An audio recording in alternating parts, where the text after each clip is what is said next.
Arriva in studio una mamma con un bambino di 5 anni. La mamma esordisce: «Dottore, mio figlio la notte striscia i denti producendo un rumore terribile.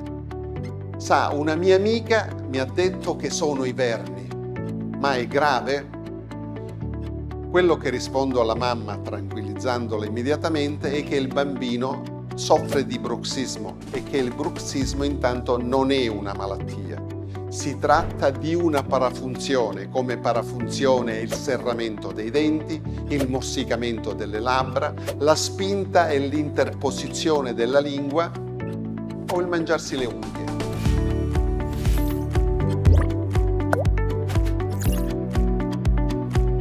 Il bruxismo nei bambini è un fenomeno autolimitante, senza sintomi significativi, non correlato al bruxismo in età adulta.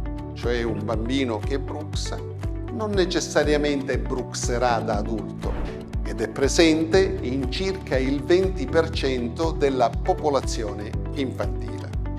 Il bruxismo è legato allo stato psico-emotivo dell'individuo, o come somatizzazione di stati di stress o di disagio psicofisico, ma non è neanche escluso che in una certa percentuale di casi possiamo avere anche delle alterazioni dell'occlusione, cioè della chiusura dei denti.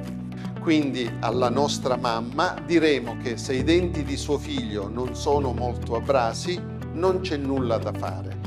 Altrimenti bisogna posizionare un apparecchio funzionale notturno in materiale siliconico molto confortevole. In tutti i casi dimentichiamoci assolutamente i vermi. Lo stesso succede però negli adulti. Anche nell'adulto il bruxismo non è una malattia. Uno degli effetti più evidenti del bruxismo è l'abrasione delle superfici dentali, che può arrivare fino alla distruzione totale dei denti. Il traumatismo occlusale può determinare anche lesioni parodontali con mobilità di questi ultimi, dei denti. Nel bruxista si realizzano intense e ripetute contrazioni dei muscoli masticatori e perciò è plausibile che esista una correlazione fra bruxismo e dolore miogeno, cioè mal di testa. Non esiste una terapia che curi il bruxismo, è solo possibile controllare le conseguenze come il dolore e l'abrasione dentale. E per questo utilizziamo con ottimi risultati il bite neuromuscolare di cui abbiamo parlato in un altro video, però i controlli in questo caso sono più diradati, di solito semestrali. In tutti i casi non condivido affatto l'uso di dispositivi termostampati e non regolati come un bite neuromuscolare, perché introducono una occlusione qualunque che risulta in tutti i casi sfavorevole per il paziente.